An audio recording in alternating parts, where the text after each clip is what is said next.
Welcome back to the Super Art Podcast, a Helldivers Radio stream. I am Snuff, here with the usual co-host, DB and Bacon. Say hello, guys. Hello, guys. Hello, guys. Fucking hell, dude.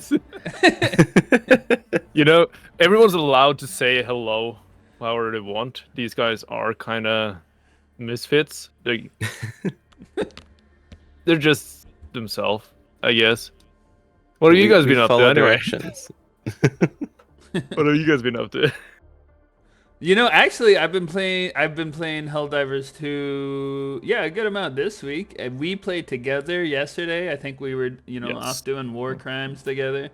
So, as many things as we could think of. Potentially a new favorite bug loadout for you. That's true. Potentially a new favorite bug loadout. Finally, we're getting to see DB with something else than the laser cannon. When I was trying to find as many things that breaks the Geneva Convention as possible. Unfortunately, I can't dress up as a bug, and and we can't take prisoners, so we just pretend they're prisoners and we shoot them. Yeah, but that was fun yesterday. What about you, Bacon? What have you been up? I've been playing a lot of Crab Champions. It's a roguelike, but it's themed of crabs. That sounds like if I gave you a prompt in an improv show. Like, it doesn't sound real. No, I'm kind of just imagining Bacon and his wife in the living room dancing like crabs around each other. But it's champions, so I win. It sounds like you just made up the name to a video game. Crab Champions. Crab Champions. No, it's a really fun roguelike, and you're a crab and you get a gun, and you shoot other crabs and complete levels as you go. And as you go on, you open chests and get loot that help your loadout advance and get better. And you can get to a point where you're so overpowered you don't even have to let go of the shooting button, and it just wipes out the entire map. It's so fun. So basically what Helldivers is at the moment. It's an easier version. We're not crabs. I think that's a big difference. I think some people in the server beg to differ. We have crab kills. He definitely thinks he's a crab.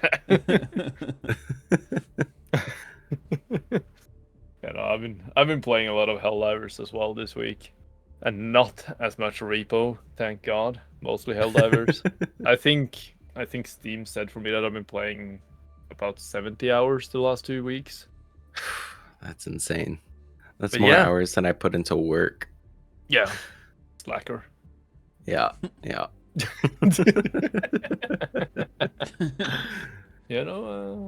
we are again. Hopefully we'll have a better title this time. Maybe. Yeah, fingers crossed. Pretty good title last time, I think. I think last one was really funny, but I already have a title for this episode, so don't worry, guys. Oh, I think I have a title for this episode too, so we might have to battle it out. It might be the same title. No, mine will pretty win bad because title. we are announcing a new event on the end of this one, and that will definitely be the title for this one. Oh yeah, that's true. All right, well, I'll pitch mine anyway. Yeah, go ahead. Speaking of which, last episode, the top five loadouts, and one of the ones that I did was the area denial specialist. I think I called it that.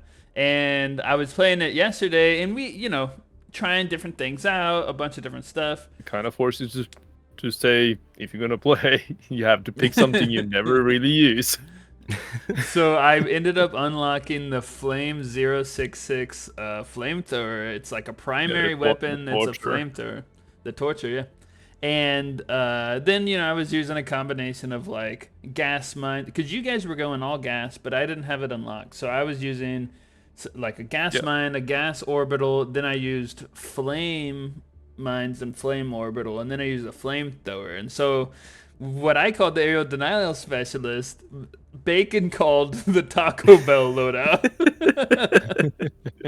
It was just gas and fire. So I'm like, you know, I mean, some but honestly, spicy gas. it's such a good combo having fire and gas together. It's really good. So we may have to battle it out. I think this episode might be the Taco Bell loadout. Yeah, but you also got to try some new stuff as well, Bacon. yeah. So I tried out the gas purifier. No, what is that called? Help me. Sterilizer. The sterilizer. And I don't know if I liked it or not. I felt like I was spraying enemies and they were getting confused, but I didn't know how to end them. So I'm like, well, now they're confused, I'm gonna run away. I mean, that is a tactic, but you still have a primary and a secondary, Bacon. Yeah, I don't think. Yeah, and one of the things that was happening yesterday, because I took all of these orbitals and stuff in mines, I didn't bring a support weapon and I didn't bring a guard dog.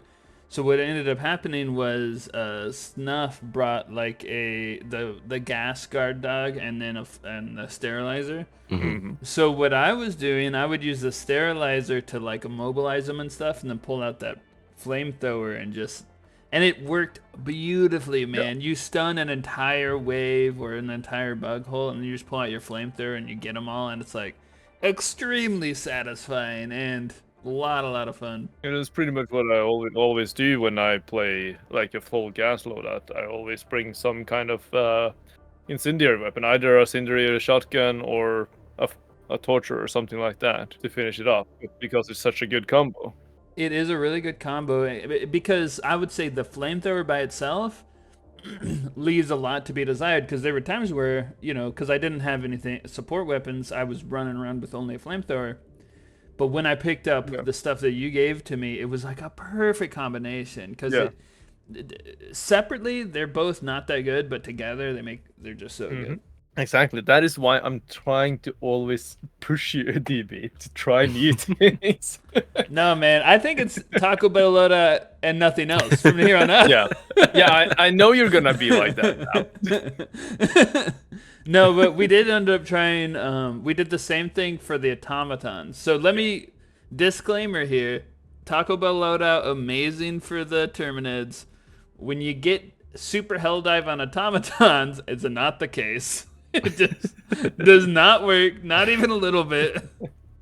Especially not on the incineration core. Oh my god! And the incineration core, ridiculous to fight against.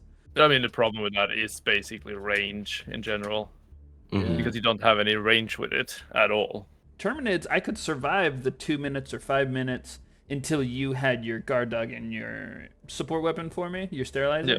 But with the automatons, I couldn't even last till then. So it was like I think we lost the game right about the time you got your second guard dog and support weapon. Yeah, I managed to finish the first objective for us, and then we can get away from the city pretty much. Yeah. And the only thing I had in that, I mean, I was using the mines, and but it's like once you've gone through that and you only have a flamethrower to combat these automatons, it is a bad time. Like the only thing I was using, I had the Redeemer, but then you only have 4 magazines, so I had to switch it to semi-auto and use the sights to actually take my time. It was horrible.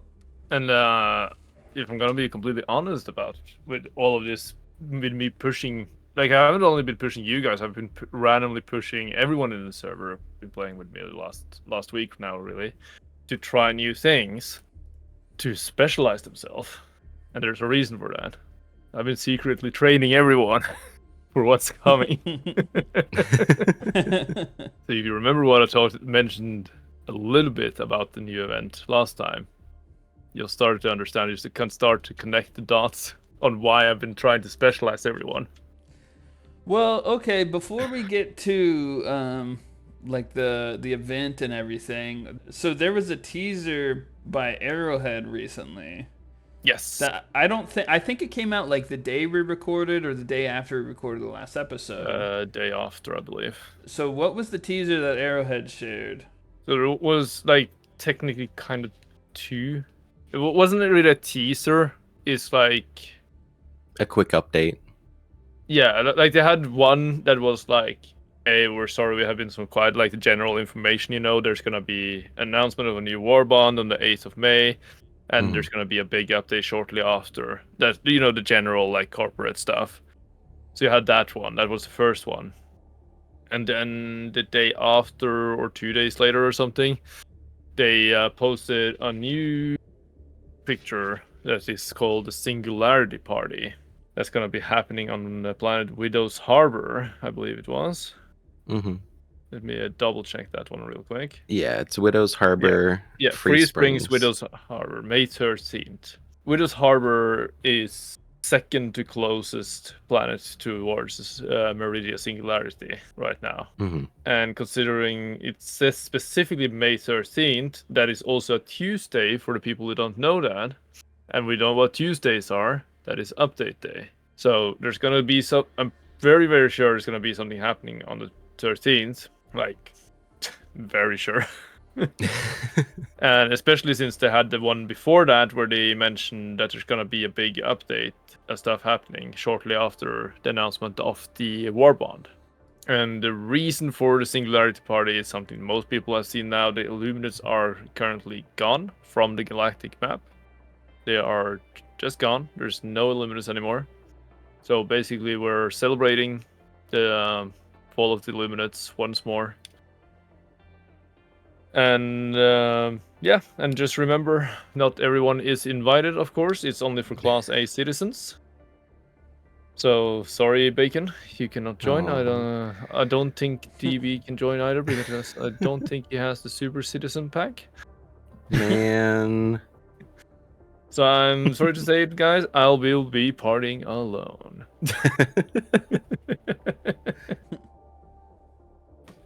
But yeah, most likely something happening on May 13th. And the sponsors for this party is Eagle Sweat, Eau de Liberté, A Taste of Freedom, Bugfest, and Trester Bank. And of course, Super Earth itself.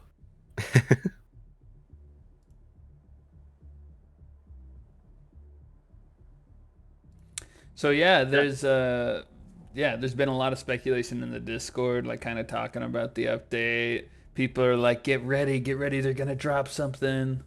So, plus with the with the Illuminate gone, it's kind of like, yeah, they're queuing up something big to happen. So it's like something's happening considering the black hole has stopped, the Illuminates are gone.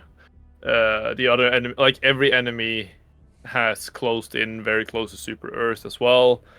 There have been rumors about a lot of interesting things as well, but those are, again, like I said the last time, I believe, go to the Discord, go to the leaks channel, and chat about it there. Because we do not want leaks on the open air and in the regular general chat. So put it in the leak channel. Talk about it there. And some more on the speculation. A couple days after they put out the Singularity Party, they released the Illuminate Cult song on the soundtrack for like Apple Spotify. Music, Spotify. Yeah. And so it's like, well, the Illuminate just disappeared. Why are we getting a song now? Yeah, why would you add it when they're gone? We have one exactly.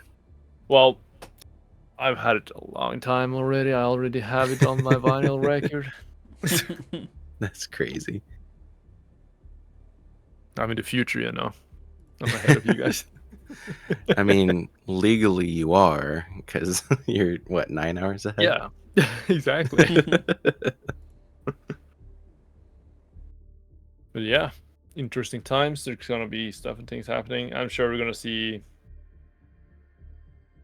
I'm pretty sure the Illuminats are coming back pretty soon. Most likely on May the 13th, and probably in full force this time when they come back. But I want to see that one that makes you run around backwards and it inverts your controls. Yeah, I want to see that one. And they also need some kind of they needed their version of the Hulk. Like the Terminus have the Charger, Automatons have the Hulk, the Illuminate doesn't have anything, so I think they're probably gonna get some kind of version of that as well. Some kind of brute.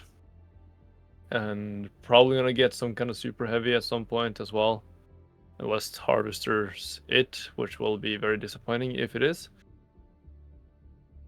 And we'll probably see a little bit more variation in the smaller overseers and the chaff and stuff like that. But wouldn't be surprised if something will happen on Terminid and bot side as well, considering how close they have been pushing to Super Earth. One of the notes that I wrote down was, what if the Illuminate do get really close to Super Earth? What if the automatons and all the enemies are invading Super Earth and getting the outskirt planets and now hitting Super Earth? And I wanted to talk about like industrialization and mobilization and what that looks like for Super Earth and how the troops are affected. But then all of a sudden the Illuminate are like wiped away. So now it's like now we're not so like, it was getting a little sketchy there for a minute, but now it's like the risk is not as bad. But it is an interesting thing because like if you look at World War II, you know, like Germany, its best troops were like Fallschirmjäger, its paratroopers, its whatever. They would have really, really decked out weapons and all these things. But then closer to the end of the war, both Japan and Germany, they would be pushing rifles out the door with like really simplified things and like iron sights that are just a piece of metal welded to the top. And so that's kind of what iron sights are, though. No, but fair, but just say it.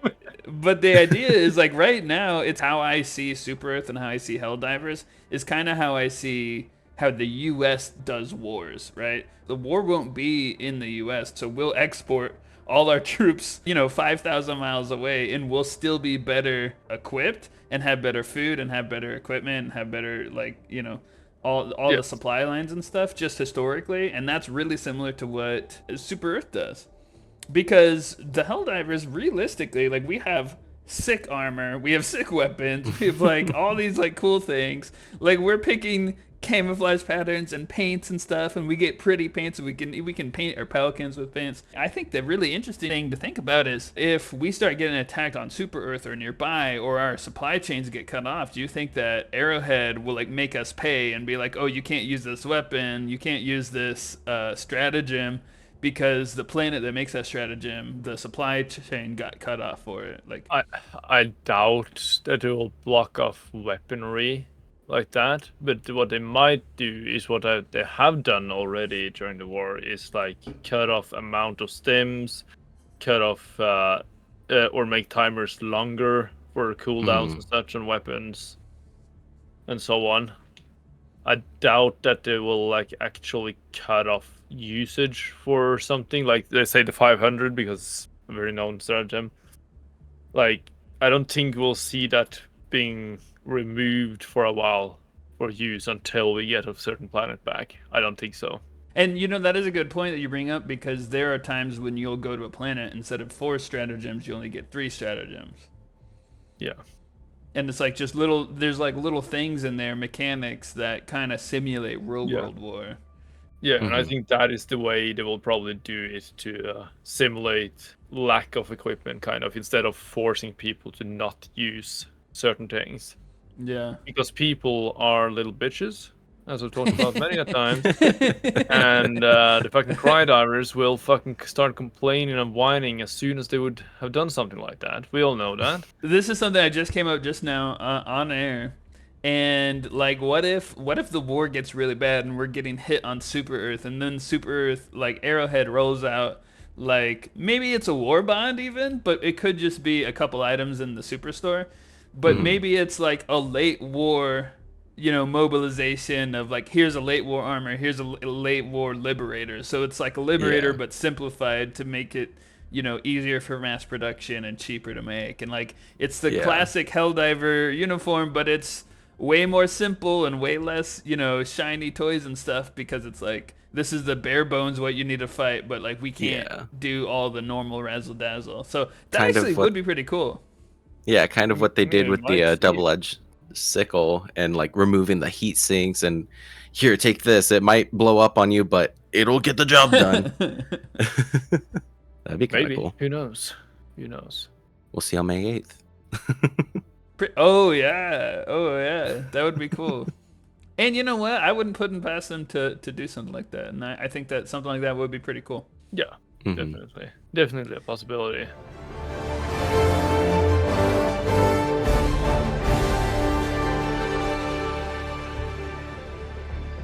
Yeah. So current situation is we need to hold certain planets from the bots and the Terminids. Like just hold those planets until the MO is over, and I believe it's all the planets that has some kind of research center or factory or something on it, isn't it? I believe so, at least. Mm-hmm. They have all of them have some kind of vital part into production, into the black hole stuff and weaponry and so on. And we have done pretty well up until this point. I believe it was yesterday when the incineration core from the boss side suddenly swooped in and they did a gambit on us. Usually we have been the one doing the gambits on the bots, but again, people don't understand how gambits work. When when a planet is being attacked, you want to attack, if there's time of course, you want to attack the planet where the attack is coming from. The bots did that to us, and we were all focused on Clarel. So what the bots did is swooped in, blocked off Clarel by taking over Ember.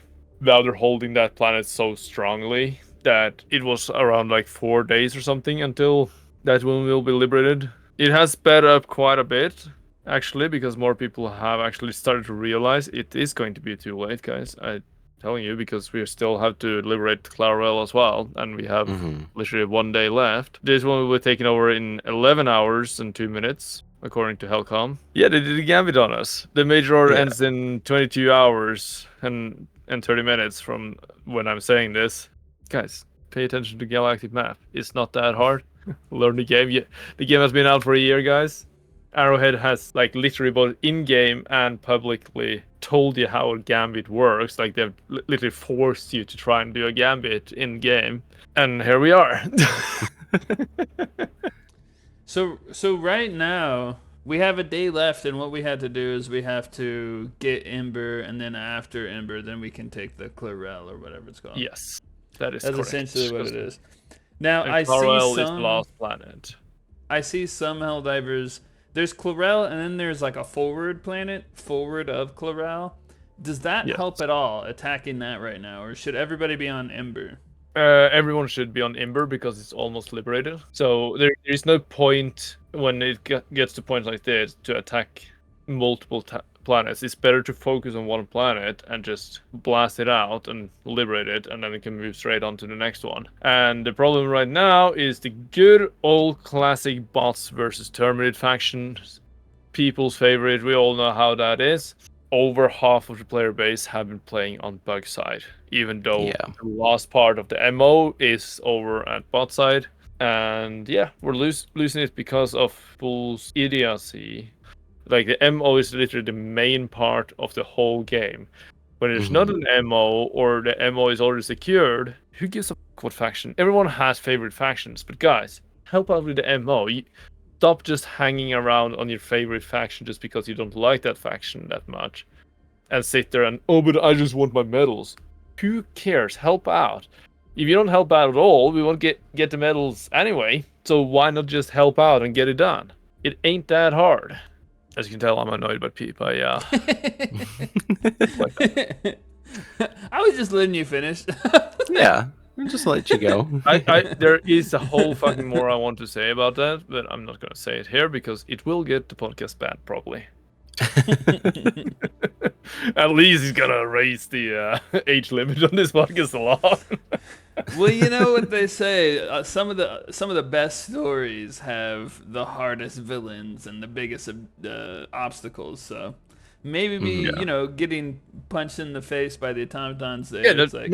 You know, I'm genuinely glad that they're actually pushing hard. Like that's what I talked about a while ago when we had Malevolent Creek Memorial Day, right? When they tried to push Malevolent Creek, and they barely pushed at all. It was like the last day they actually tried at all to push.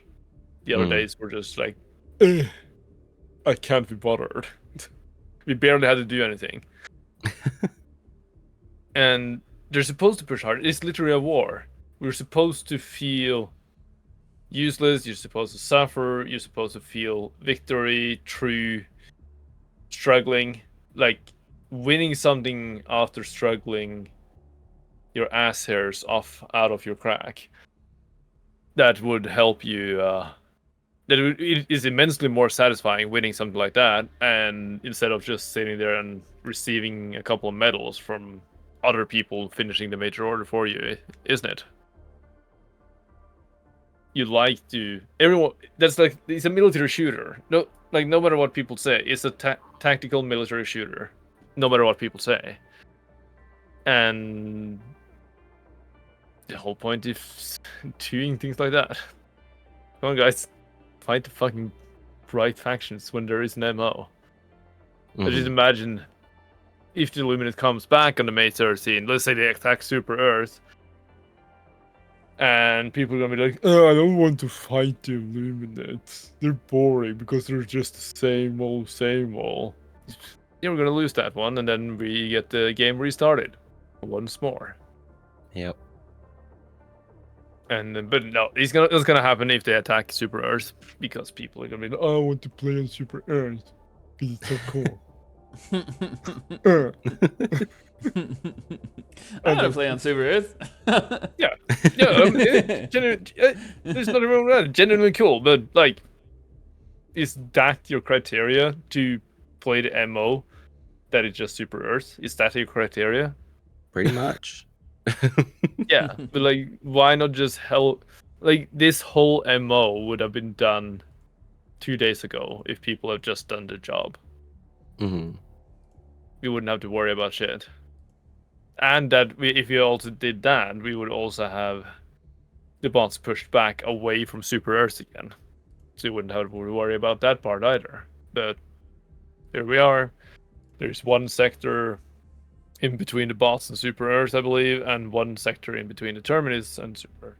But DB, you maybe have some stats on the poll from last episode or one of them? Yeah, it looks like last. I don't know the timer you have on them. So yeah, I mean, I think the timer can change. I just leave it by the default, which I'm not sure what the default is. It might be a week. Probably 14 days. Yeah. So we do have the results for season 2, episode 7, top 5 pain in the butt enemies. Now this is the one where, was it Coyote was the guest host? I believe so. Yeah. I think so. Yeah. Yeah, so, okay, I'll start by the lowest votes. We've got Bile Titan, Impalers, and Factory Striders tied with 2 votes each. They all have the least amount of votes. Then we have Incendiary, Hulk, and Gloombugs tied with 3 votes each.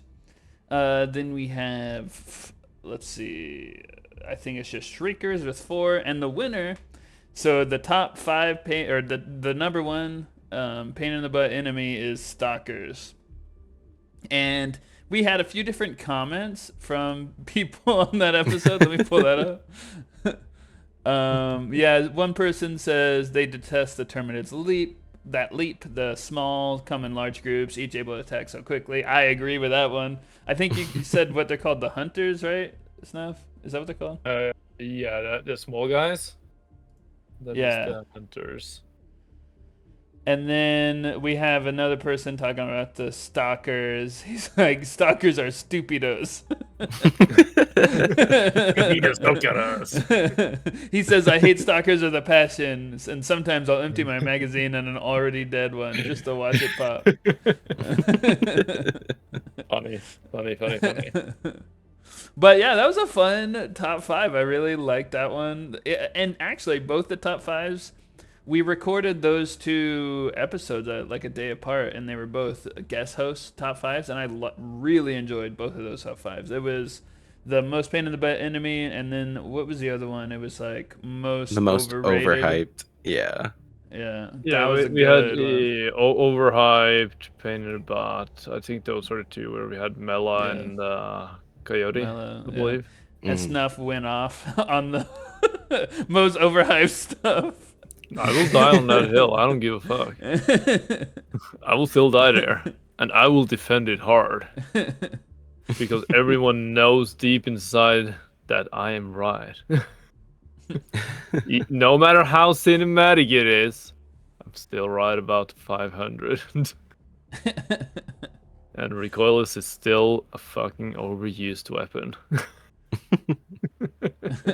I still need to try out the recoilless. Yeah, like as I said before, I don't hate it for what it is. It's because people overuse it so much. Yeah, That is the main problem with it. And the 500, that one is just shit. It's not good at all. It's just cinematic. It's good for videos. So if you're streaming, making YouTube clips and stuff, use the 500. yeah. But Well, if and you're the actually trying to be useful in a match, don't even bother bringing it. Yeah, the 500 and the napalm are both really cinematic.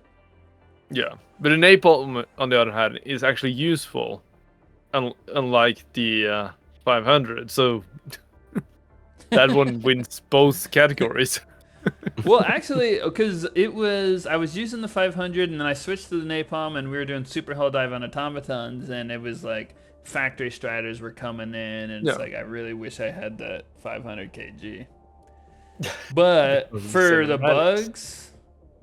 bugs, it was the napalm is really effective. Like getting 20 especially kills, 30 like kills. if you had a bug breach, for example, you can just pop the napalm barrage on top of the bug breach, and you can just walk away and still get like 70+ kills. Yeah, and also with the bug breach, throwing gas on it first and then fire. Oh man. Yep. His kill score just goes up right through the roof. It's awesome. That is correct. Very satisfying too. Yeah, the gas is surprisingly satisfying. It is actually pretty satisfying. Yeah. Which is one of the reasons I love gas so much. But yeah, the 500, useless fucking shit stratagem. But Get it out of here! Get out of here, 500! But yo, talking about like what we were doing yesterday, I just remembered an anecdote is that I was off by myself without I only had the flamer. I didn't have anything for the shriekers, and all of a sudden, I'm doing an objective by myself, and I look up and I just say, "Oh, 1,000 shriekers! What?" Oh yeah. That was the one time when you tried to split up from the group with this load. I just can't imagine it from your guys' perspective. Like, dude. 1 second later, you see DB's dead. It was pretty funny because I could see all the shriekers coming in towards, and I see your little name tag there up on the hill there. And he's so perfectly lit up by the sky. So he's like glowing kind of whitish, because it was on one of the moon planets, right? And you can kind of see it lit up on the top of that hill. And I just hear you starting to scream, "Oh shit! 1,000 fucking shriekers!" And then you died. It was great. Pretty much immediately after you said that. Holy shit! I was like, yep. I knew that was gonna happen. This game's so fun, dude. It has so many funny moments like that. Yeah, I felt like you know that typical grandpa sitting there in a rocking chair with a little tobacco pipe in his mouth. Like, yep, I knew that was gonna happen. And then that's pretty much how I felt in that moment.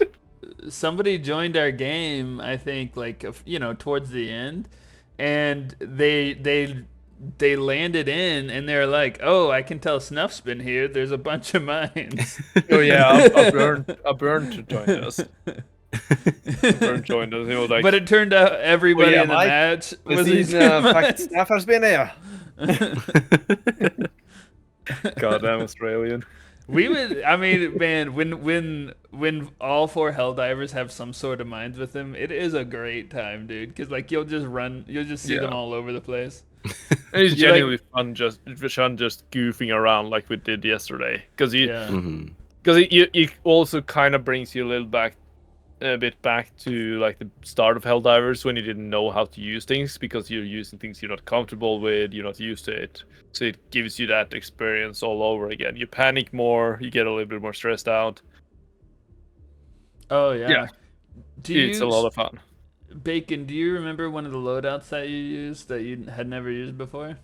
Oh man, so Snuff was like, "Hey, because Saturday's coming up, we're doing war crimes. You need to get the gas war bond." And so I'm like, "Okay, fine." So using gas specifically, it really like it was forcing me to play differently, but it also made me easier to run away.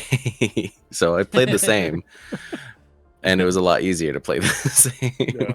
Well, also with gas, stalkers are a problem. Like they will get you when you're using gas, man.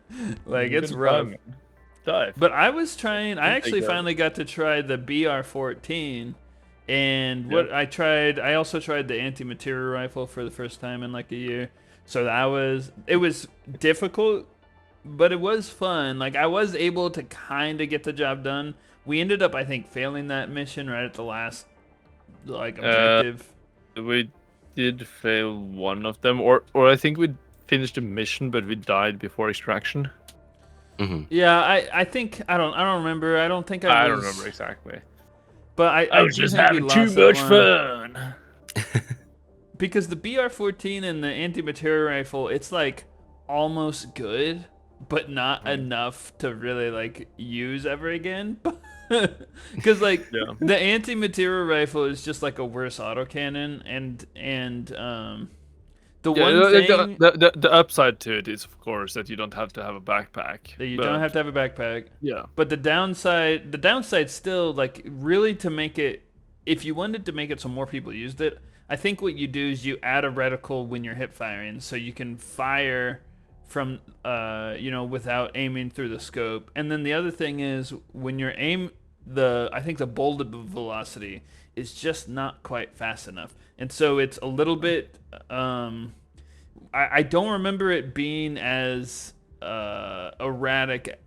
Like a year ago, I don't think that weapon was erratic as it is now. Like it's inconsistent now, and I think a year ago it was much better because I was popping hulks in that red eye like really consistently, and then when I tried it yeah, but I this don't think week, that is the weapon because I have noticed lately that even people with recoilless have been struggling to kill hulks in one shot. So I don't think it is oh, the weapon. I think there is a bug that has started to come to surface. Because like I was okay, playing with Coyote yesterday as well, and he usually had two-shot hulks, even though he hit him straight in the face with a recoilless. okay. So Well, I think there might be a little bit of a bug there. Because well, from and what I what remember last time I used it, is still really good. But yes, it's lacking the backpack. The autocannon is still a better option if you ask me. But yeah, yeah, and what I will say is even if you're using the autocannon, even with it's about the same inconsistency, but like it has so many like rounds in the chamber that yeah, you're kind of and fine. then you can also put it on full auto. Yeah, if you and want. even in the best of situations, you still will miss that red eye slightly with autocannon and hit like the Yeah. armor, and then you just had to put a couple follow-up shots into Mhm. it. And so it just, I think that anti-material rifle, me personally, if you want more people to use it, just try to fix the inconsistencies with it and also make the travel time a little bit faster, and then I think Yeah, it would be a very, maybe very good like weapon. make the bullets on the AMR a little bit faster than the autocannon bullets because they're both 20mm rounds, I believe. Mm. And make it a little bit faster. Maybe give it a reticle, but the reticle from the hipfire should be really, really shit on it. It shouldn't be good at all. Like just bad. Yeah. I do think the reason that they haven't added a reticle to it when you're hip firing on third person with it is because they're trying to avoid the typical COD player, the 360 no scope dudes. I think that is why they have made it like it is, to avoid those kind of idiot people. Well, and I would kind of be okay without the reticle if they just made it more consistent and the bullet faster, I think. Yeah. But I mean, I would generally say it is in general pretty consistent in its result. I do think it's just the bug that is now that makes you not kill them as fast as you should. Well, and then also when you're using it, like if you're using it against, because that BR-14 wasn't the best, I was switching to the anti-material rifle just for normal troops, for devastators and stuff. And you really kind of have to get headshots on the devastators with it to make a difference. Because when you have that, it's a sniper rifle, you don't have that many bullets. It kind of takes, it takes a little bit in between each bullet. And then you hit a devastator in the chest and it doesn't die. You're like, oh, come on, man. So it's like, you need to hit the headshots. And so it would be nice. Really, it's the bullet speed. Because you're shooting at more of a distance, just a slow walking devastator can outrun the bullet of it. It's like the bullet speed is just very slow, seems to me.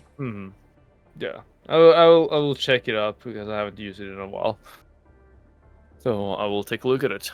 Oh, you know what? I do something I wrote down in your show notes for you.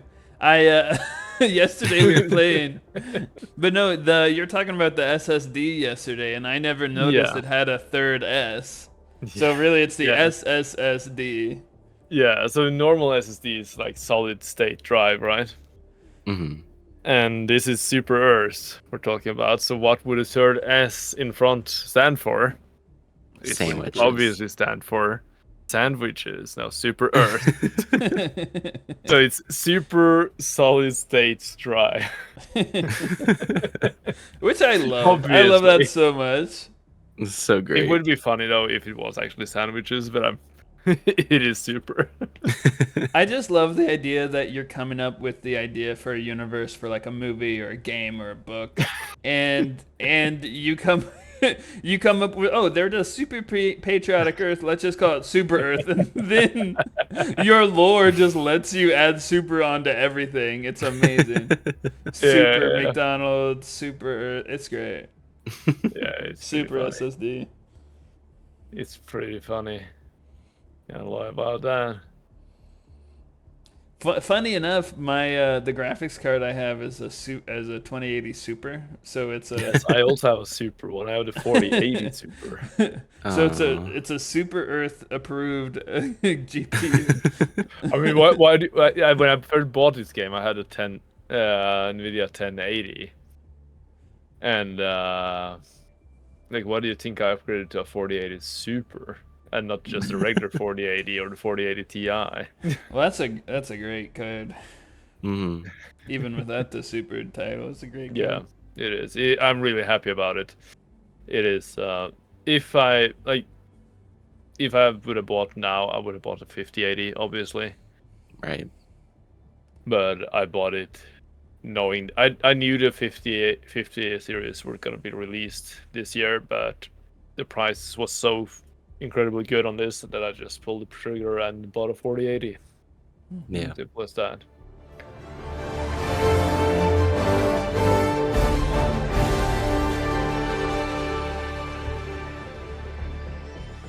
Well, actually, I'll say this. This week's top 5 is a suggestion from Damo. So, another one. In the last episode, we were talking about, Damo gave like 15 suggestions for top 5. I don't know if we've done a Damo top 5 in the past, but we wanted to make sure that we 100% did one. And so he actually suggested top 5 armor passives. I think when you talk about armors, the passive is like the number one thing you talk about. So this one we're just gonna call top 5 armors, but I will say Damo did suggest the top 5. I wasn't able to ask him what his favorite armor is. maybe we will and add it in later. Yeah. But with that being said, I think we should do. Oh no. Okay, so normally if I have a super number one and an honorable mention, I'll do the super number one last and the honorable mention first. This time I don't have a super number one, so I'll just do my honorable mentions last. But I do have a super number one, but I will keep that. Do you have an honorable mention? No. Okay. Well, so it's actually a regular top 5. Oh. Unless Bacon has something secret. I just have an honorable mention. Yeah. Okay, so we'll do the super number one and the honorable mentions last, then. So who wants to go first? Let's do that. I can go first.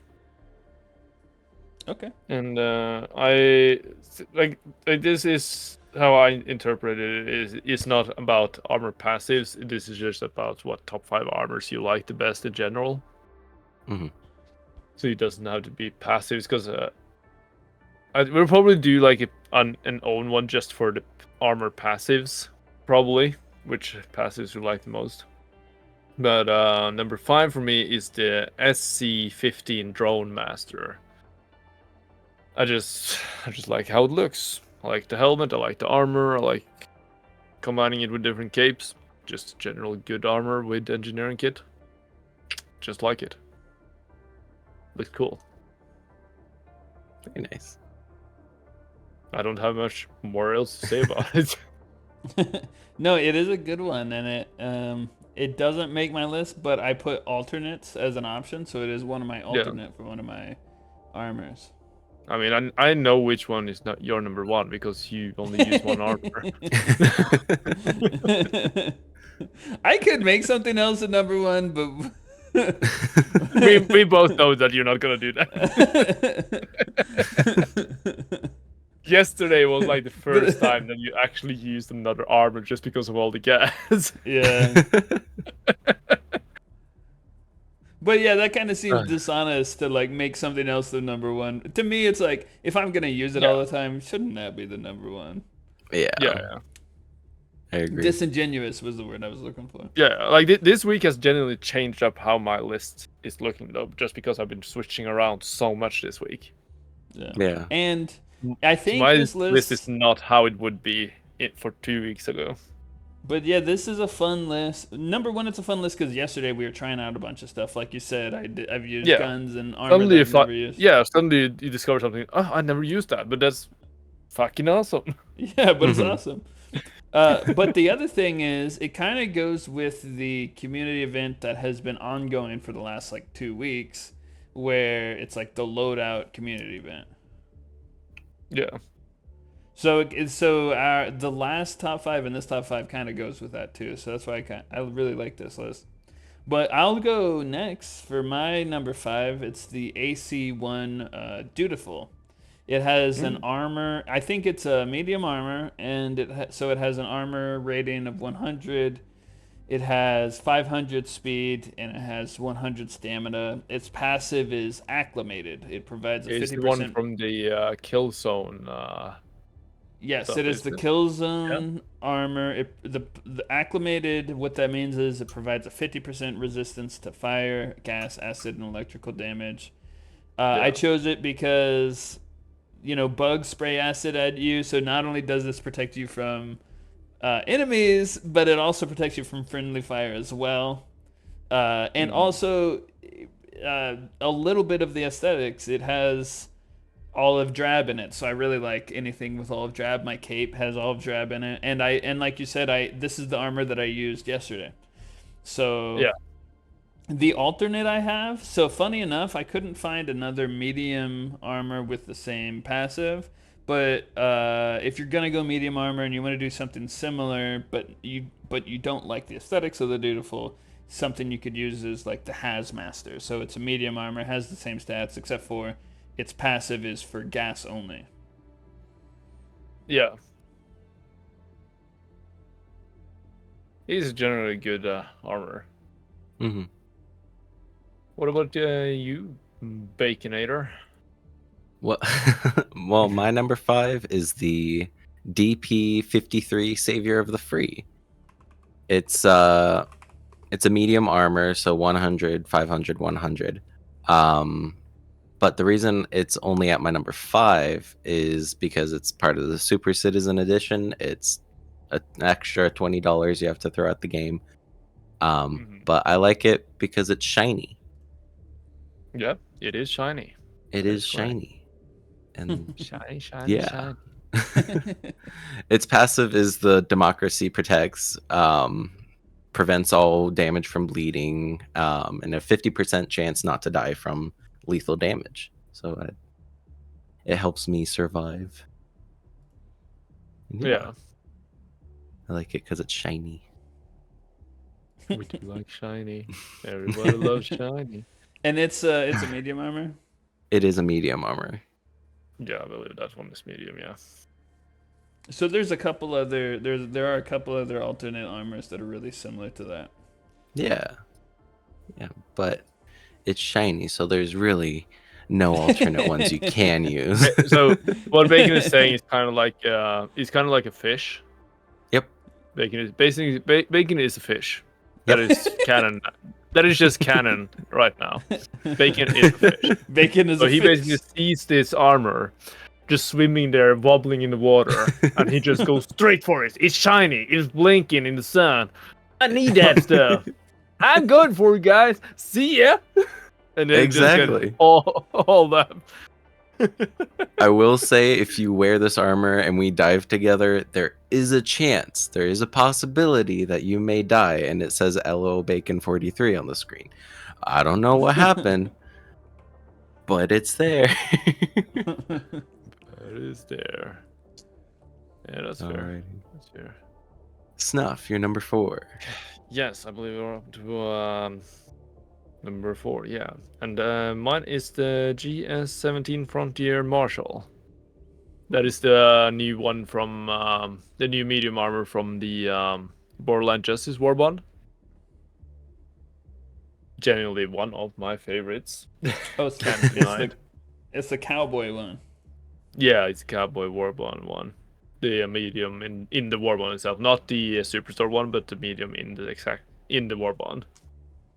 The one that I've used several times in the episodes lately. I just love it. I don't give a fuck about passives. Like, I never look at passives anymore, but that's just me. Unless I'm doing war crimes, yeah, like yesterday, because you do need I can help you out.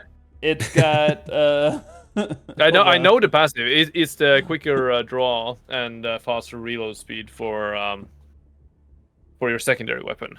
Yes, sidearm recoil reduced by 70%. Sidearm holster speed increased by 50%. Sidearms reload speed by 40%.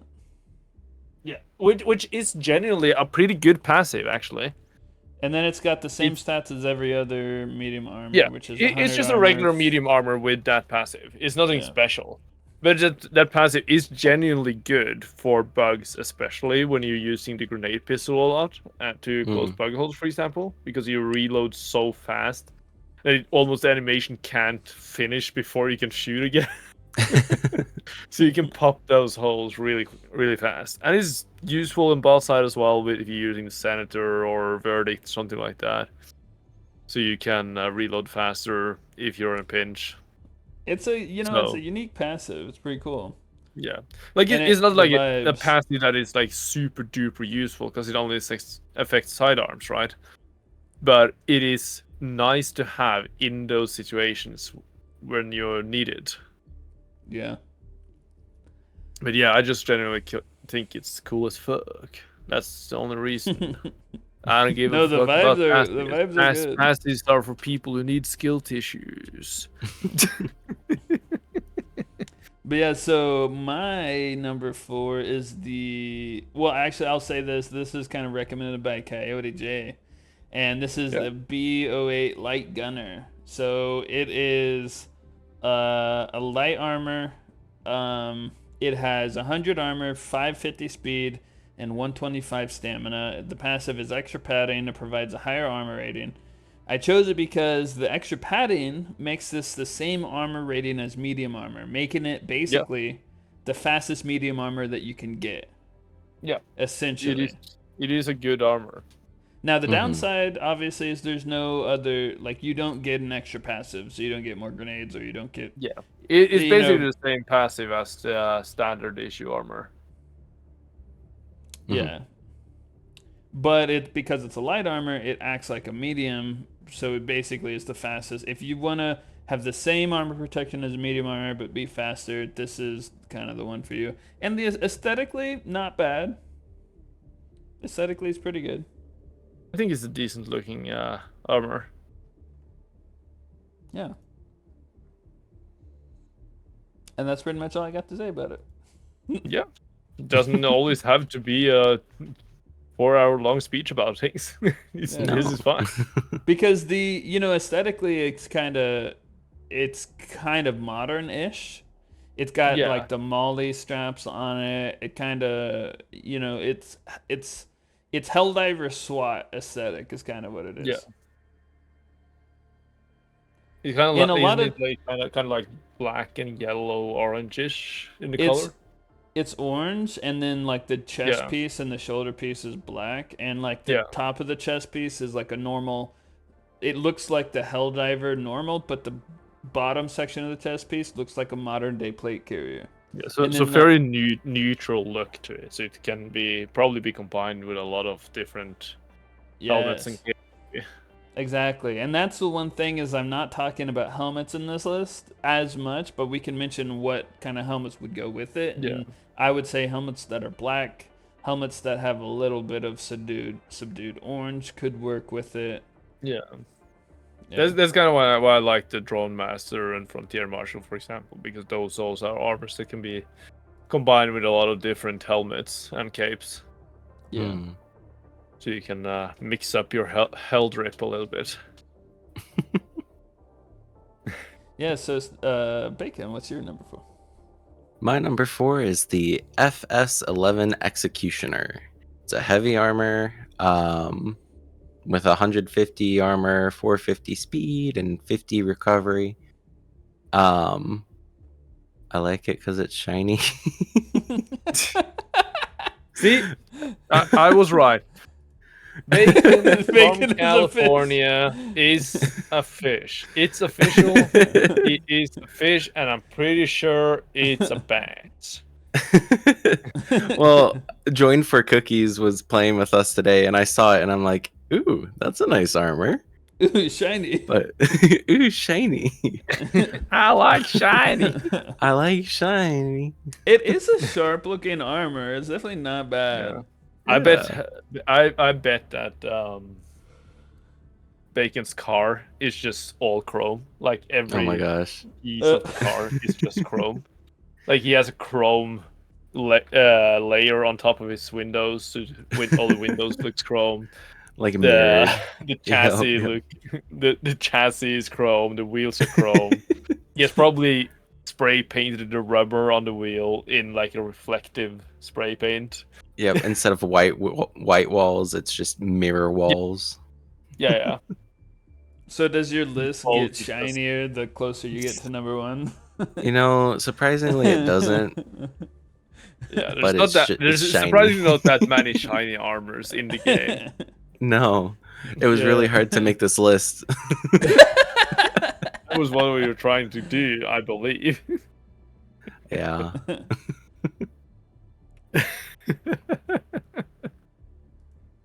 All right, Mr. Shiny Boy. I think we're on to number 3. So that's sure are. Me.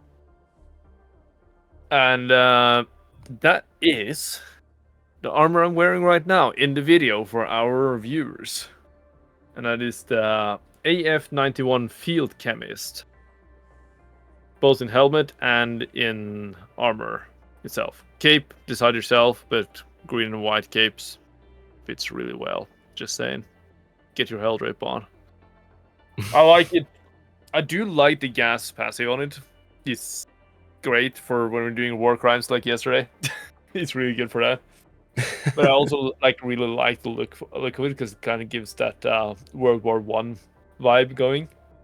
Well, is it a heavy or light armor? It's a medium armor. It's a medium armor. So it's like AF91 Field Chemist. So it has like leather pouches, a little bit of padding on the shoulder, darker green color, white details. Okay. It really gives off that World War One vibe, kind of. Yeah, it does. It really does it like trench warfare. It gives Well, off that vibe. it has magazine pouches that they could be an MP40 or a Yeah, Thompson magazine pouch. exactly. So it really gives off that early 1900s vibe in the trench warfare, especially. especially with a helmet. Yeah.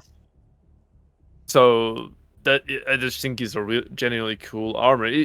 These armors that I'm listing is not necessarily armors that I use the most, but they're genuinely just cool armors. Like the Drone Master, very modern and futuristic, with especially when you use the helmet for it. Very cool. Frontier Marshal, you get like a mix of sci-fi and Wild West. Field cameos, you get the World War One style and so on. So it's not necessarily something I use the most, but I really like to. Since I don't care about passives, I just pair up things and how I feel like that day, or if I'm doing some kind of mini event for myself or for friends. So just team up for what's happening, basically.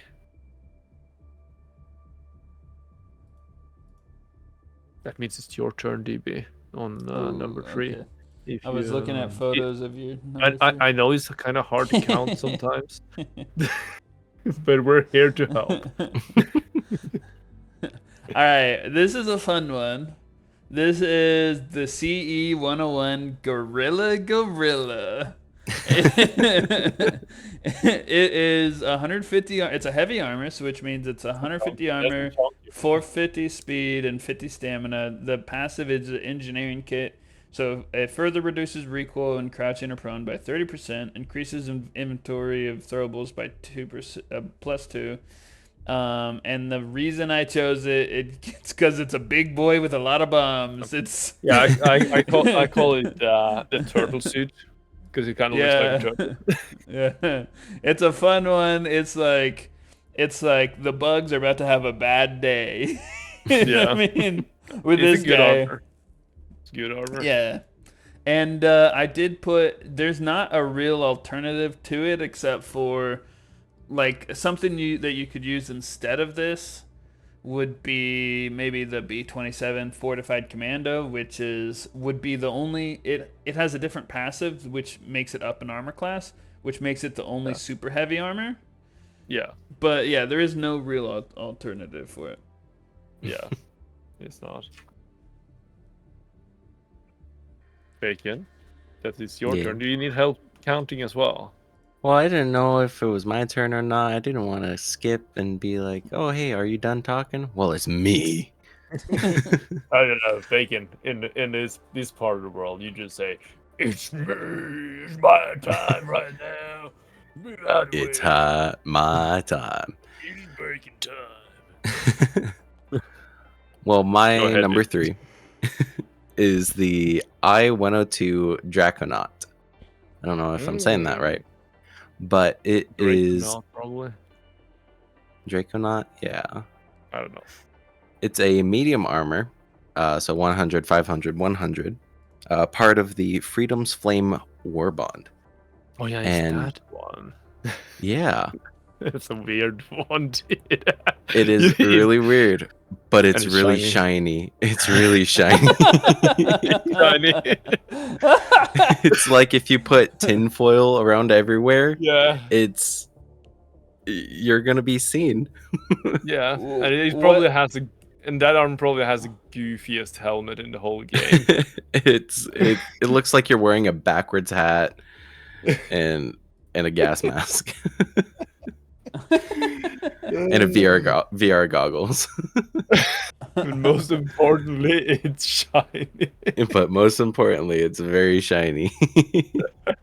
But it has a fire resistance, so 75% damage resistance to fire. So using like the double-edged sickle, fighting the incineration troops, it's a good choice. But if you don't want to be shiny, I guess you could use the firefighter.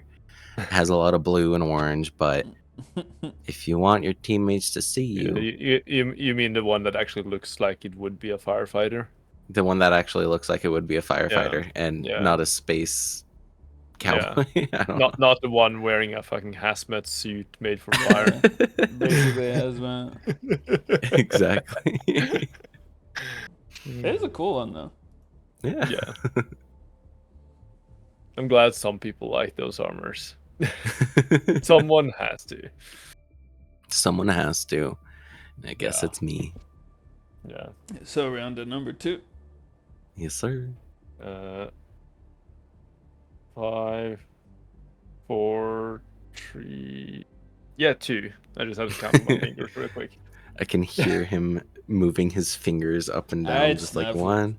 Snuff, what's your number 2?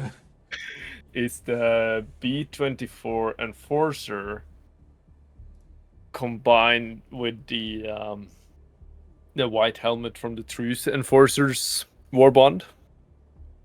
So basically, this is a white fortified armor from the Superstore,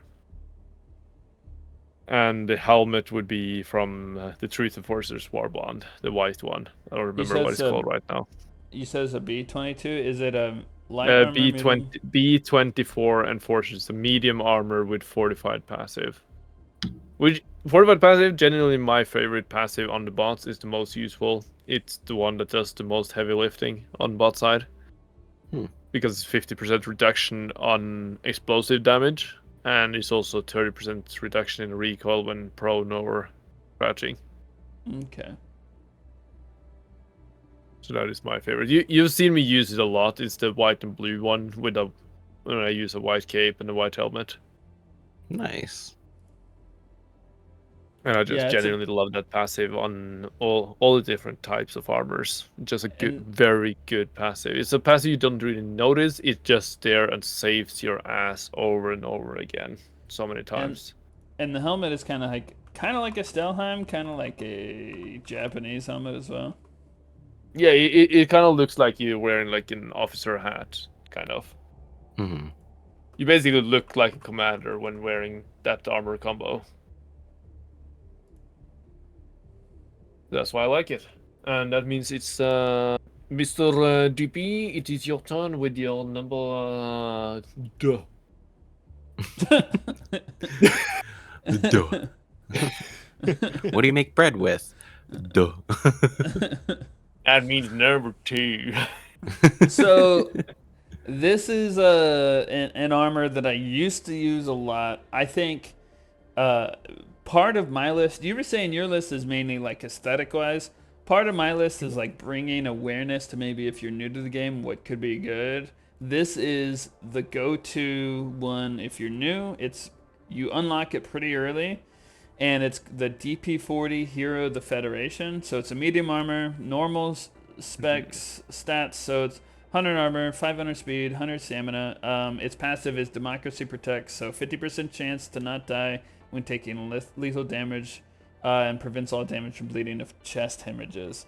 I chose it because it's really good for early game, especially if you're doing super Helldive. If you're new to the game and you're gonna push yourself, use this armor first until you find something else that you like. And alternates for it are like the DP53, Savior of the Three, the DP11, Champion of the People. I think Bacon, I think you had one that was, I forget what I think it was your number 5 maybe. That had the same passive. Yeah. But yep. It's an okay looking one. It looks okay because it's similar to the base Helldiver. Well, I think it looks great. I don't know what you're talking about. It's not like I'm wearing it right now. Yeah, it's not ugly. It looks pretty good. It's a little silly because it kind of looks like a parade uniform. But like it's not something you would wear into combat. More so, it seems like it would be something for like formal events and parade walking and stuff like that. But yeah, aesthetically not the best, but it has a really, really good passive, and that's why it's my number 2. My number 2. Bacon, yeah. Thank a you for firm. My number 2 is the B-22 Model Citizen, medium armor, and it looks like the Mandalorian, with the Vaskar armor. Can I guess the reason? Sure. Is it shiny? It is very shiny. It's like a dark chrome, and it's like very reflective. It's so cool.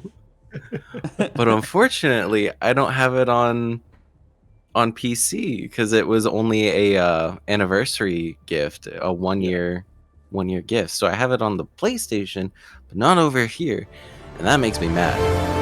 But I'll deal with it. It's okay. It has a passive democracy. There's probably a mod for it out there. Oh, probably. I don't know how to do that though, but we'll see. It's the democracy protects passive saved my life a million times over. But yeah. I mean, it saves your ass 50% of the time. Yeah. I die like Literally 2 million times. Yeah. Yeah. No, good armor, good looking armor. I like it. Mm-hmm. And it's pretty goofy because it's so shiny. It is so shiny. Yeah. I think it's the shiniest one, probably. So okay, it's funny because in the screenshots of it, it looks like it's black, but you said it's actually silver. It's just so shiny it reflects. Yeah, it's just because when you try it out in the armory, it's just because the surroundings are black that it just reflects the black around it. Yeah. Because it's actually just silver mirror. That is what it is. Yep. It's all a choice. I love that your whole list is shiny. It was really hard to curate, but I got it. It's a fish. I got it. He is a fish. Well, and it makes all of our lists so different. So now if somebody's listening and wondering what armor they should try, well, if they want to try a shiny one, just choose one of the Bacon's. Yeah. If you want to choose one that looks really good, Snuff's got you. I'm explaining all the good passives. Yeah. And, well, speaking of which, we're on to number one, right? Yeah. Number 1. And another armor that just looks incredibly good and isn't useful for anything unless your whole team squad runs that loadout. And that is the EX03 Prototype 3. And that is the arc armor in like sand colored arc armor that I've been wearing lately. It's a really, really good looking armor. It's a medium armor. And this passive is 95% reduction in arc damage, and that's it. So it's basically useless unless your whole team runs arc weapons and Tesla towers. Which would be fun. But it looks absolutely insanely cool. It looks great. Probably one of the best looking armors in the whole game, honestly. But is passive useful? No. It's not at all. But do I care? No, I don't. Not at all. Like, not at all. I'm gonna hop in really quick just to say my honorable mention, which is the EX16 Prototype 16. Yeah. So it's like just one of the other ones. Yeah, exactly. The green one. It's the same armor, but it's olive drab, and like I said earlier, I love olive drab, and it is just a beautiful armor. I don't like the helmet. I really don't. I wish there was a better olive drab helmet. Like honestly, I would say all the arc armors are actually pretty good looking armors. Like in general, they have done a really good job with them, but the passive isn't useful for anything right now. So that's why I'm hoping also the Illuminus will get more arc weapons. Yeah, and if there was a reason to use that armor, I would wear it because I really like the look of it. It's really good looking armors, all of them.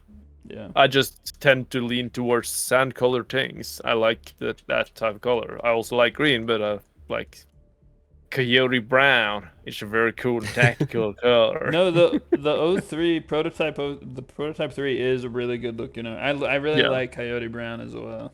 Mm-hmm. Yeah. Yeah. I mean, what army people doesn't like Coyote Very Brown? Seriously. Olive Drab and Coyote Brown, am I right? Those two colors are perfect. Chef's BDU. kiss.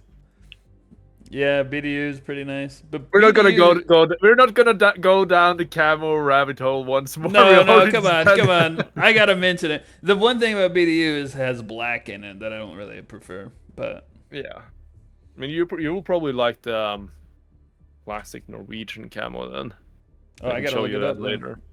Yeah. For sure, that's a Google search about to happen. But I think all right. So we're on to my number one. Yeah. In the meantime, you can talk about your number one. Yeah, because maybe the most predictable number one out of any list that we've done, except for maybe I think I did the EMS mortar as a number one on one list. But it's the CE81 Juggernaut. It is an armor. It's a medium armor, so 100 armor, 500 speed, 100 stamina. The passive is the engineering kit, so further reduces recoil when crouching or prone by 30%, increases inventory of throwables by 2. The alternates are the Drone Master, Trench Engineer, and Groundbreaker. So if you don't like the aesthetics of this, you can go for one of those. The reason I chose it is mainly the aesthetics. It's like it's a mix between like futuristic and modern. So it like the chest piece looks like a plate carrier, and it has like 3 magazines on the front. And it's close enough to a Helldiver that it still looks like a Helldiver. It doesn't look like anything crazy, while it's still kind of like high speed. And I just really, it has a little bit of, it's not quite Coyote Brown, it's more like tan in there, which I like. Yeah. It's a good looking armor. Yeah, I might would like it a little bit better if it was maybe more tan or maybe more Coyote Brown, but yeah, for me, it's got a little bit of it in there, and it's a good mix between like modern and futuristic. Definitely. And I'm looking at the wiki, and they changed the thumbnail over time. So at one point, the thumbnail was looking really, really like brown, and now it's not. Now it's more dark and gray. But yeah, so Bacon, what's your number one? Bacon. And also, by the way, DP, I did sneak in to do some pictures for you for the Norwegian military uniforms into our chat. Into the chat? Okay. Yeah. Very nice. Nice. Bacon, you focus on your number one. Oh, I am. Yeah, Bacon, what's your number one? My number one is the DP40 Hero of the Federation. I believe it was DB's number 2, but it's shiny, it's gold, and you were saying that it looks like it's for a parade for ceremonial use. And the armory description says, though originally intended solely for ceremonial use, its inspirational energy proved equally useful on the battlefield. But yeah, it's part of the Helldivers Mobilized War Bond. It's only 25 medals. So if you are like struggling with dying a lot, this is a really good starter armor to get used to different weapons and kind of getting used to Snuff. It's a great armor. I use it 90% of the time, and it's shiny. It's shiny. Of course it's shiny. Of course it is. Now it's not the most shiny, but it's got like gold inlay, and it's very nice. Yeah, it's shiny. Nice. Now, did you have an honorable mention? We get it, Bacon. You like shiny. Did you have an honorable mention, Bacon? I have a couple. So there's the TR40 Gold Eagle. It just has a lot of yellow, but it's not. The yellow version of the standard armor. Exactly, it's yellow, but it's not a shiny yellow. So it's you gotta mention it's not shiny. It's kind of matte. But it's it's kind of more glossy, I would say. Not shiny, Yeah. but glossy.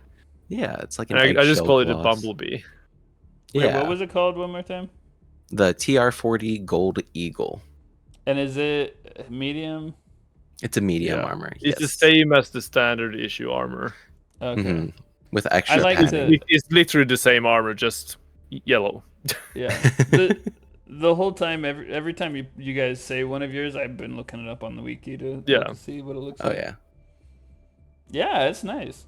Yeah. I have my super number one though, which is the standard issue. It's the B01 Tactical.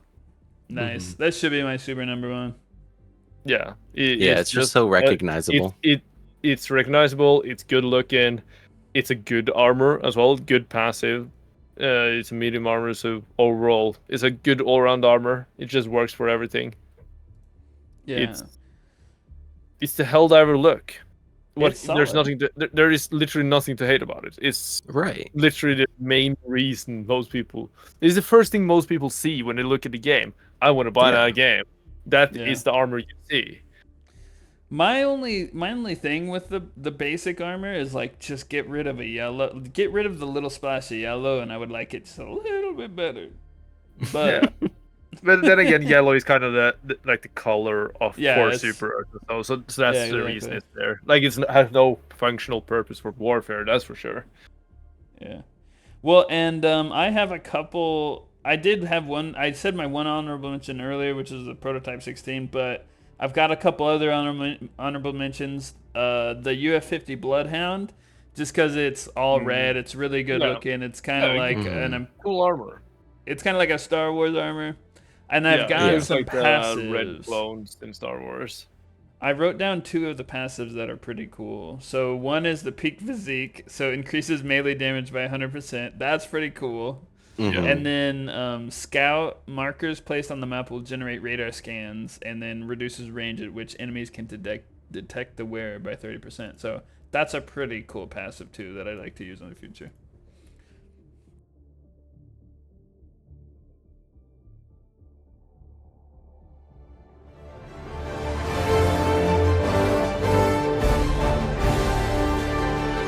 Yeah, hold on. Very important. You know what time it is. Ship names. Ship names. Fucking idiots sitting over here forgetting how to do this. Should we should maybe make a little theme song with a. I can do the third one because I actually know how to say that name. You guys don't. I could butcher it. It's a Scandinavian word. All right, so the first one is I'm just gonna say it's an acronym, so it's RACC from Discord. It is the SES Prophet of Judgment, because he foresees the almighty super Earth spreading its liberation into every corner of every galaxy we see fit, and it just sounds cool. Thank you for your service. Thank you for your service. Prophet of Judgment. That is pretty cool. It kind of reminds me of like the Halo 2. They had like the Prophet of Truth. Yeah. It gives me a very much like Halo vibe. That name. I didn't even know you could have Prophet in the ship name. Is that the first Prophet we've had? I think this is the first Prophet we have read, maybe. Possibly. I don't want to say totally because that one person's gonna be like, "Hey, what about me?" Yeah, pretty cool name. Yeah, it is. Le Bacon. El Bacon. It is your honor to do the number 2 on this list. Number double kill. From Sasuke3 from Discord, or Sasuke3, with the SES Defender of Family Values. Originally, it was the SES Janitor of Family Values because it was funny. Then I thought I could make it even more funny by making it try to sound a little serious, so we landed at SES Defender of Family Values. Thank you for your service. Thank you for your service. Thank you for your service. Very That's cool a fun name. one. Like I think he should have kept yeah. it janitor. I really like the janitor. I like janitor too. Again, I didn't do even agree. know. I do agree the janitor one is more funny. This is more honorable. The other one is funnier. I didn't even know you could have janitor as the ship name. That's pretty cool. Yeah. I kind of gotta pretty change funny. mine. I know. I should mean, look at the options. Yeah. You should definitely do it though. You should definitely make it. I want to see what's the funniest combination you can make. Janitor of free thought. I mean, genuinely one of the funniest has been read before, and that is Fist of Family Values. Oh. That one is maybe the funniest one, but there's probably a lot of other ones that are really funny. Janitor of judgment. Janitor's Fist. Fist of janitor. All right. We're on to number Alright. 3 then, the last for this episode. Which comes in from Discord once more from Machinisten and his SES, Hammer of War. Because they have the Hammer of Thor besides them as they wage war. Probably Norwegian, I would guess. I have no clue. I never played with him. Probably Norwegian, Swedish, or Danish. Just my guess. Possibly. But thank you for your service. Yeah. Yeah, thank you for service. Thank you for your service. I like the name. Hammer of War. Yeah. Very basic but badass, I would say. Oh, and yeah. basic can be really good sometimes, if you ask me. Yeah. It's a reason it is basic. What was that one superintendent or elected representative of? Oh, super yeah. reversed or something. Of family values. Yeah, Something something like extremely there's a long. lot of fun. Elected representative of family values. That's pretty good too. I will say that's pretty good. Yeah. Individual remember when- merit. Remember our Thank first you. episode when I said my ship name and it was wrong? Oh yeah, and I had to get a ship name for you.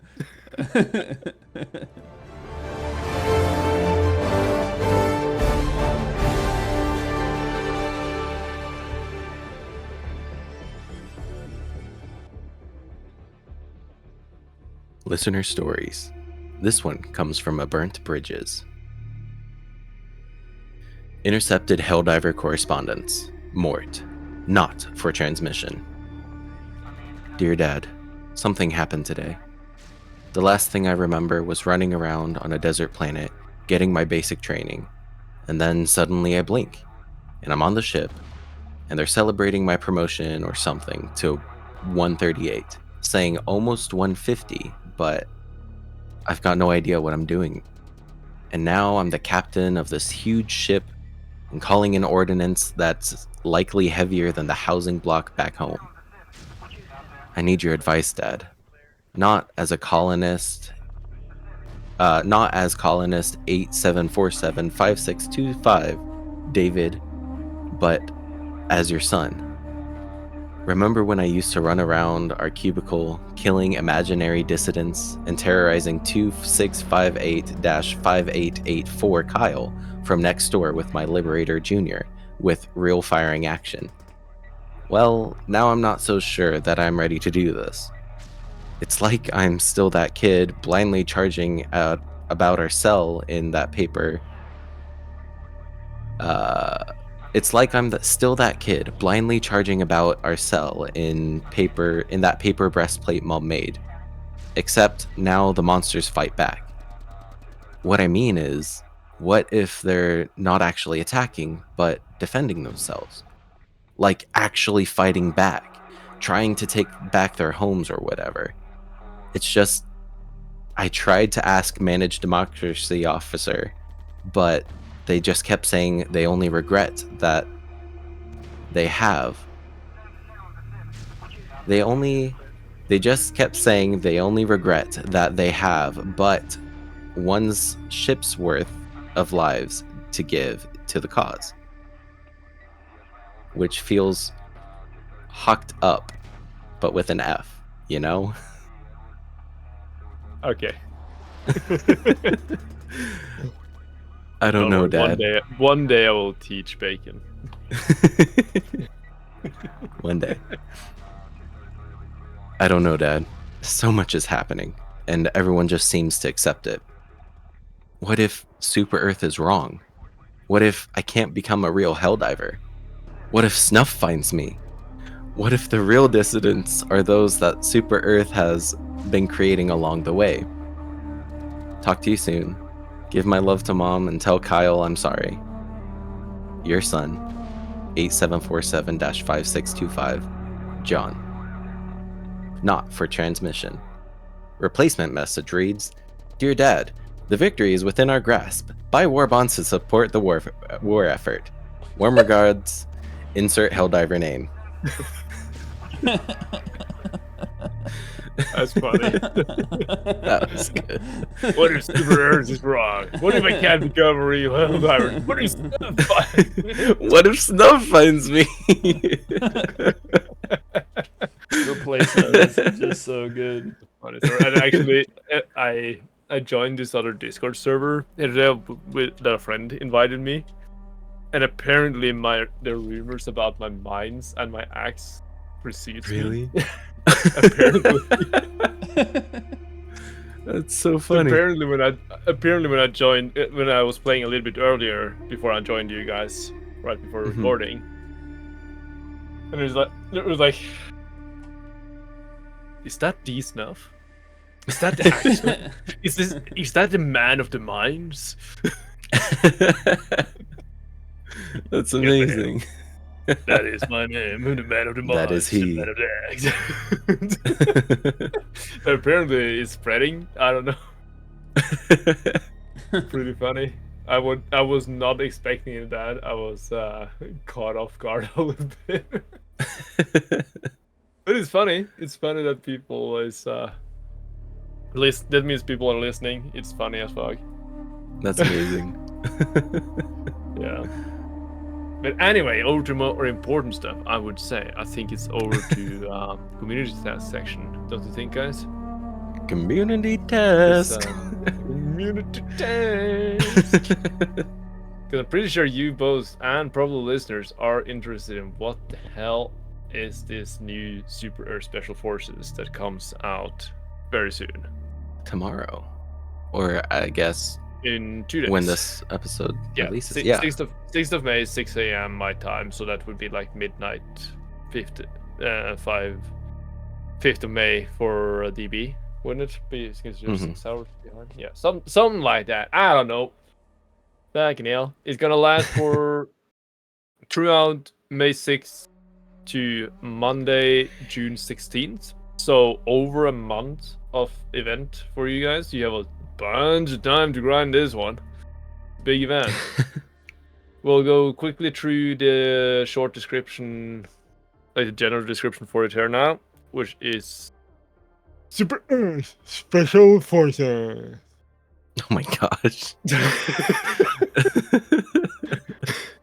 During this event, you and 3 other valiant divers will be tasked with the completion of an entire operation under special conditions. Each of you will be required to pick one of our curated classes and fight through enemy forces. Classes like the Captain, the Heavy, the Sniper, Pyro, Plague Doctor, Lightbringer, Engineer, Artillerist, and one secret class that we will not tell you what it involves. You just have to figure it out yourself. Pay attention. Man. Take your pick and join us in the battlefield. Along with a title exclusive, the title event exclusive title, Special Forces, there will be a hidden title up for grabs for one lucky diver. Best of luck to all of you out there. Class loadouts will be available with the official announcement of the challenge, which is now. So we're moving out to I guess you guys are kind of starting to understand why I've been pushing people to specialize and why I haven't been making my spreadsheets, because I have been making lists for this event. And we can start off with the captain, I believe. Now, I will say before we start this, I do this will be in the written rules as well. Only one person per class per squad. So you can't have like 3 heavies per squad.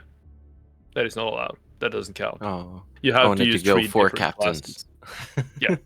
So, and I highly encourage going like role playing this for extra fun if you think that's fun, and the captain will actually be the commander of the squad, and he will delegate work. So you are not allowed to just run off on your own.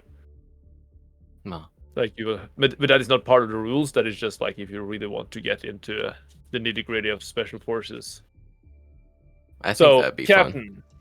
Yeah, let's start off with the captain. We're going through all these loadouts. So captain, it will be medium armor with the passive of extra padding. So basically, that is the stock armor of the game, the very standard issue one, and the AR-23 Liberator, the Peacemaker, MG-43, or Stalwart. That is up. That is your choice. We have given you some liberties. Frag grenades, guard dog, AR-23, so the regular standard guard dog, the one with the gun. Eagle airstrike, and that is the Eagle airstrike. We're not talking strafing runs. We're not talking 500s. We're talking the one called Eagle airstrike, because you have to use these loadouts. You're not allowed to divert from them. You have to use the ones given, and it will also be given out in the rule section. And you can also bring the orbital laser. So that is the captain loadout. Next one is the heavy. And I know Coyote's gonna like this one. He's probably gonna use it. But again, I highly recommend and encourage people to use loadouts that divert as far as possible away from your regular loadouts. So you get to try new stuff. So you don't use the ones that you always use, because that is what you use anyway. Make it special for the event. And you will have to wear heavy armor with fortified passive. You have to use that one. You cannot use anything else. You have to use the SG225 breaker. That is the classic breaker shotgun. The Senator, the revolver that we all love. Recoilless rifle, G12 high explosive grenades, mortar sentry, orbital rail cannon strike, and orbital walking barrage. Now, on this one, as an option on this one, so you can choose yourself, you can, instead of the orbital walking barrage, you can switch out that one with the XO45 Patriot exosuit. But be aware, you're only allowed to switch out that specific barrage. You cannot switch out the rail cannon strike, only the walking barrage can be switched out. Next up is for our snipers out there, which is light armor with extra padding, and I believe that armor was on your top 5 list, DB. Mm-hmm. So on that one, you use the R63 Diligence, P19 Redeemer, Railgun, stun grenades, jump pack, orbital precision strike, and Gatling sentry. On that one, we don't have anything you can divert from, so that one is it. You cannot. And that is also, pay attention, is the regular diligence, not the medium armor one. And the armor is the BO8 light gunner armor. Yes, that is correct. I think that is the only light one with extra padding. Yeah, that's the only one. Yeah, as for now at least. Next up is Pyro, for our pyromaniacs out there, the ones who like fire. It's any armor with inflammable passive, so here you can choose between heavy, light, and medium, but it has to be the inflammable passive. You also have to bring the Plus 1 Scorcher, the P72 Crisper, Flamethrower, G10 Incendiary Grenades, so that is the regular incendiary grenades, not the impact ones, Eagle Napalm Strike, Rocket Sentry, and Orbital Napalm Barrage. So that one is pretty much pure fire. Rocket Sentry and Scorcher is the only parts that isn't fire. After that one is honestly one of my favorites. Both of the two coming up is my favorites, I believe. And it's the first one is the Plague Doctor. And it's any armor with medkit passive. SG8S Slugger, P11 Stim Pistol, or P2 Peacemaker if you don't have the Stim Pistol unlocked. TX41 Sterilizer, G4 Gas, that is the grenades, Guard Dog Dog Breath, Orbital Gas Strike, and Orbital EMS Strike. Some of you have seen me use this in battle already, and genuinely good loadout. Try it, guys. Worth it. Next one, also a favorite of mine, Lightbringer. I know Bacon commented on that one last episode because he liked the name. The light. The light. The light. And it will for sure bring you some light shows because it's any armor with electrical conduit passives, basically the armors, which again is my favorite armors for looks. You need the last 16 sickle, the last 7 dagger, arc thrower, G16 impact grenade, orbital smoke strike, orbital airburst strike, and eagle strafing run. So that one will definitely bring some light to the battlefield, that's for sure. It's time for a raid party out there. And then we have the good old-fashioned engineer. Medium armor with engineering kit passive. So perfect for you, DB, because I know you love medium armor with engineering kit.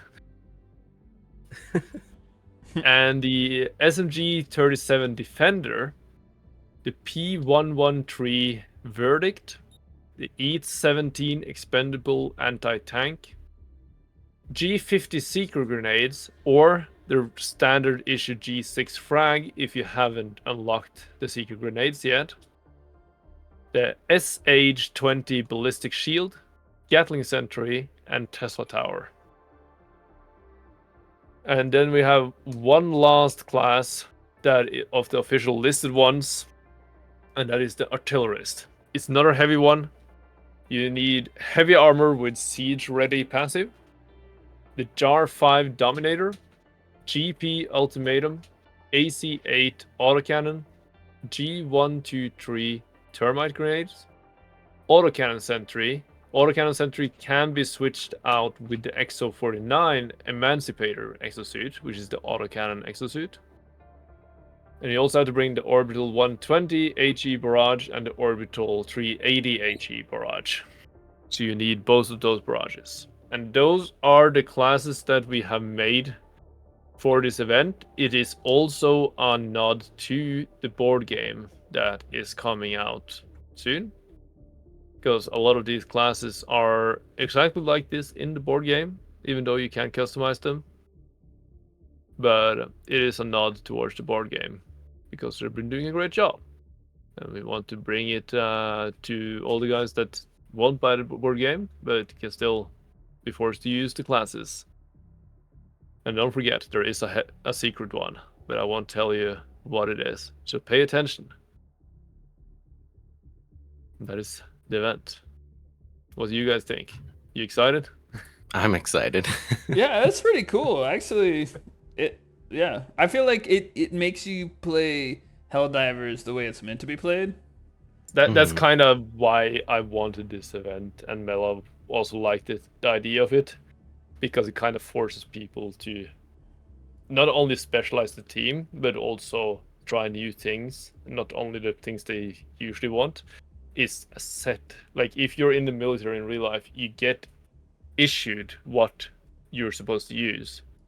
In general, you can't just pick and choose whatever you want to use. You have to use what you get given, and this is the same situation. So you get that, you have to use that, and also remember, guys, cooperate. That's the whole point of this. The sniper is probably the only one that should run slightly ahead. He shouldn't divert completely from the group, but he should stray off the path a little bit to get a high point, for example, where he can spot things for the rest of the teams, or take out like a patrol that is coming towards the team that is doing the main objective, and so on. Yeah. Do the tactics. It seems like it presents a lot of like classic Helldivers weapons that I don't use as much. Yes. And so it's nice that it encourages those, and they're not bad weapons. It encourages use of really fun and good to use weapons. Yeah, and it's also introduced just like combinations of weapons that you maybe use normally, but you don't combine it with those other classes of weapons or armors and so on. Yeah, and then like in terms of like unit size, a Helldiver squad is the size of like a fire team in the U.S. Army. So like in a fire team, you have your team leader, a grenadier, a rifleman, and a saw gunner, or like an automatic rifleman, and sometimes you'll have an SDM. So instead of that random rifleman, you'll have an SDM, and so this kind of fits. It kind of fits into that. You can make your team comp similar to like an actual fire team. So is an SDM... SDM? Yeah, SDM an SDM, Super Destroyer Man. Yeah, just need context. Sorry, for Helldivers, it's an SSDM. It'll be a super a super squad designated marksman. Exactly. Oh, okay. Yeah, I highly encourage people to roleplay this a little bit as well, because if you have like an actual commanding faction in a squad, you can actually do very well. Which, by the way, can I make an official? Did they have an underbarrel grenade launcher in this game? No, not yet. I petition to add an underbarrel grenade launcher as a yeah, and you can do it as like a secondary fire mode, right? So how you can switch stuff from full auto to semi. Dude, let's add something with the grenade launcher so I can just switch to it and. That'd be cool. And there is one important rule to this that I have to say just real quick that I forgot to mention. It will only count on level 9 or higher, and you have to finish all 3 parts of the mission, not just one, because it's always three mission parts, right? Mm-hmm. Okay. So you always have to complete all 3 for this to count on level 9 or higher. But you can switch. You can switch between your loadouts between each mission, so you basically specialize your team to that mission. So you don't have to stick with one loadout for the whole thing, but you have to stick with one of the supplied loadouts. Now, are they sending only one class per person? Are they sending in screenshots of? So like they'll send in 3 screenshots of the equipment, or maybe 6 screenshots. Because it'll have to be the equipment and the stratagems. You need a screenshot of your stratagems, the loadout, and so I can see that you actually follow the rules there. You have to provide proof that you finished the mission, all 3 missions. So basically, you need the end screen on all of them, and the all 3 missions, and visible that it is level 9 or 10 or 11. At least that by the time this is over. So it's basically 9 screenshots. Yeah. You have or what if they record? They record in one go. If you record, I will watch the whole thing. So recording or screenshot. That is what I need. Just how it is. And you know what? Since like I'm definitely gonna be doing this challenge, I think that I think I'll record, the challenge, and hopefully you guys will do it with me. Yeah, I was thinking maybe we could get Mela in on a team with us 3, and and maybe stream one of these days. Stream the special force. Yeah, that would be really good. That'd be cool. Yeah, that'd be really cool. When we lock down a time and date to do that, we'll ping the Discord and let them know when we'll stream. Because remember, as I said, this is a long event. I made it long because I am honestly gonna be very busy now in May, so I don't really have time to do much.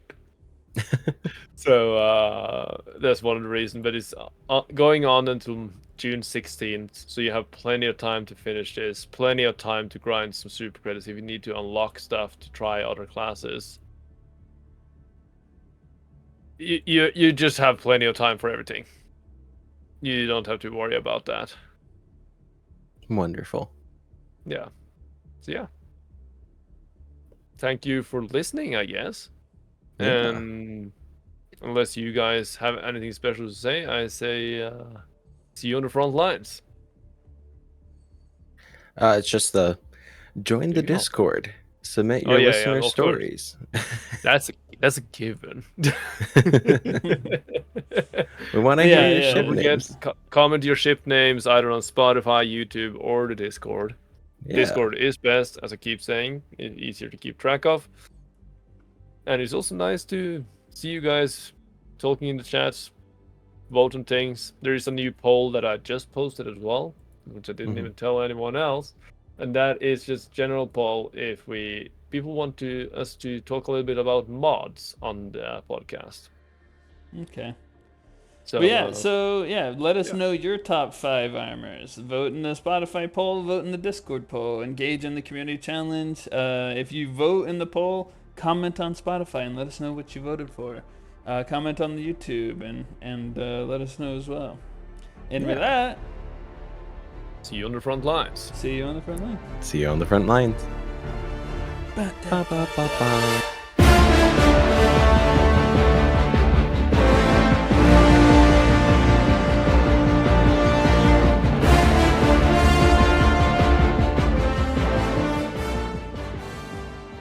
All Super Earth podcast content is based on the game Helldivers 2, created by Arrowhead Game Studios and published by Sony Interactive Entertainment.